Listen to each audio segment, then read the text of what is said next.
Halo, selamat pagi pemirsa, apa kabar Anda hari ini? Senang sekali kami dapat menjumpai Anda dalam Berita Papua.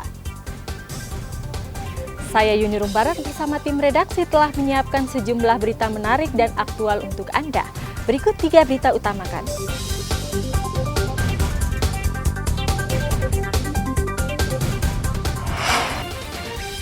Ratusan warga Merauke antre menerima sembako.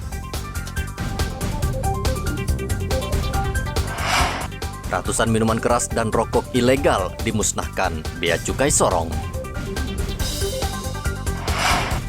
Dampak gangguan keamanan sidang paripurna penetapan APBD Induk tahun 2024 Kabupaten Puncak terpaksa digelar di Kabupaten Mimika.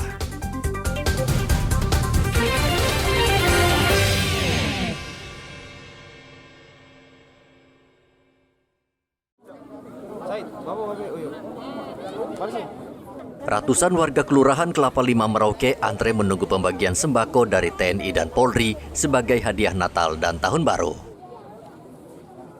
Sejak pukul 2 siang mereka sudah antre di halaman kantor Lurah Kelapa Lima Merauke.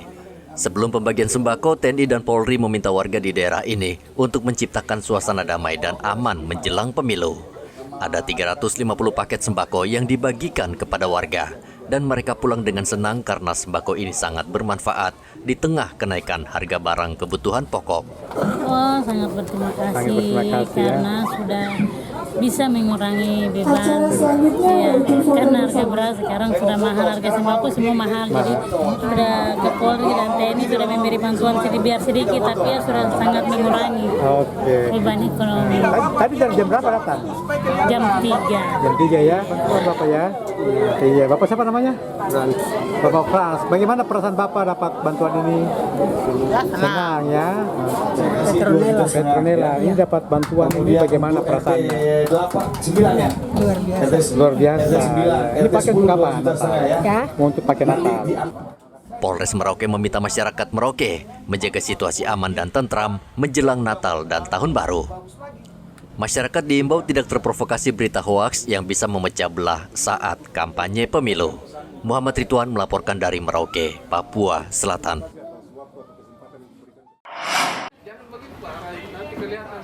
Polres Kepulauan Yapen bersama Kodim 1709 Yapen Waropen menyalurkan 100 paket sembako tali ASI kepada warga setempat di 3 lokasi.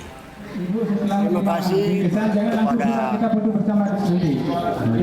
Panglima TNI dan Kapolri melalui Dandim Polres Kepulauan Yapen yang telah memberikan bantuan bingkisan bagi kami.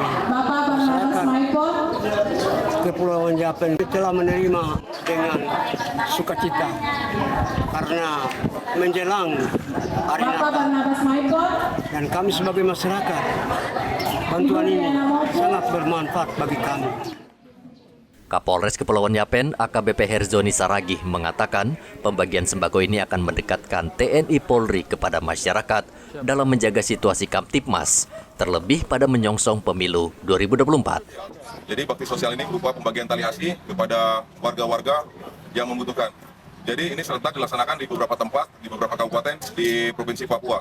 Sementara pihak Polda sendiri atau Kodam 17 Cendrawasih juga melaksanakan di Jayapura. Sehingga kami di wilayah hukum Kabupaten Kepulauan Yapen bersama dengan rekan-rekan dari Kodim 1709 Yapen Waropen juga melaksanakan bakti sosial berupa pembagian tali ASI.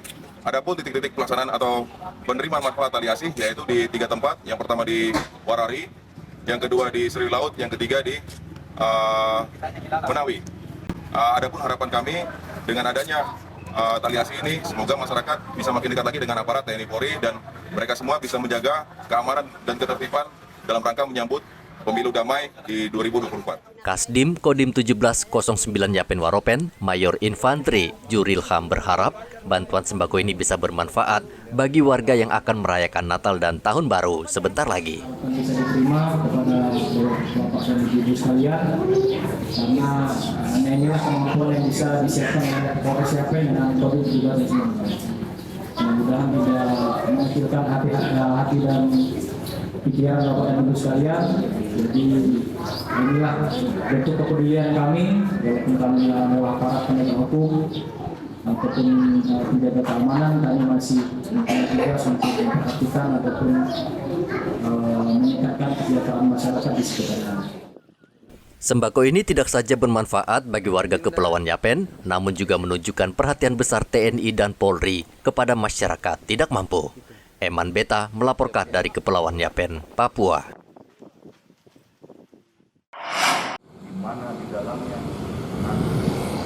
Menjelang perayaan Natal dan Tahun Baru ini, tindak kejahatan meningkat di Merauke, Papua Selatan. Salah satunya dengan menggunakan media sosial. Polres Merauke meminta warga berhati-hati karena belakangan ini banyak orang tertipu berbelanja melalui media sosial. Biasanya korban tergiur harga barang murah, lalu pelaku menggiring korban berkomunikasi melalui WhatsApp. Barang yang ditawarkan berbagai macam, mulai dari beras hingga kendaraan roda 4. Korban diminta mentransfer uang, kemudian pelaku menghilang. Dengan modus kadang-kadang penjual atau pemilik barang ya, menawarkan barang berupa kendaraan, entah kendaraan atau barang lain seperti beras dan lain-lain di Merauke ini. Entah bagaimana komunikasinya sehingga penipu ini bisa mengelabui daripada penjual yang juga nantinya menjadi korban. Ada berapa banyak Pak korbannya yang sudah melapor di Kapolres ini? Ya, sampai saat ini yang sudah melaporkan di SPKT Polres Merauke ini sudah kurang lebih 8 korban, ya 8 orang. Kendaraan bermotor itu yang ditawarkan itu Pak ya? Iya, terkait motor-motor yang ditawarkan, ada juga roda 4 dan ada juga barang berupa beras puluhan ton, ya sudah ada yang terbukti kemarin, sehingga ya itu juga berupaya diselesaikan dengan kekeluargaan. Kalau motor ini biasanya si penipu ini mematok harga berapa? Kalau penipu mematok harga motor itu di bawah standar ya, Standar, ya. Tidak sesuai dengan apa yang disampaikan oleh pemilik untuk menjual kendaraan itu. Polisi saat ini sudah menangkap salah satu pelaku dan tengah menjalani proses hukum. Polres Merauke menghimbau warga tidak mudah percaya barang murah yang ditawarkan via media sosial. Muhammad Ridwan melaporkan dari Merauke, Papua Selatan.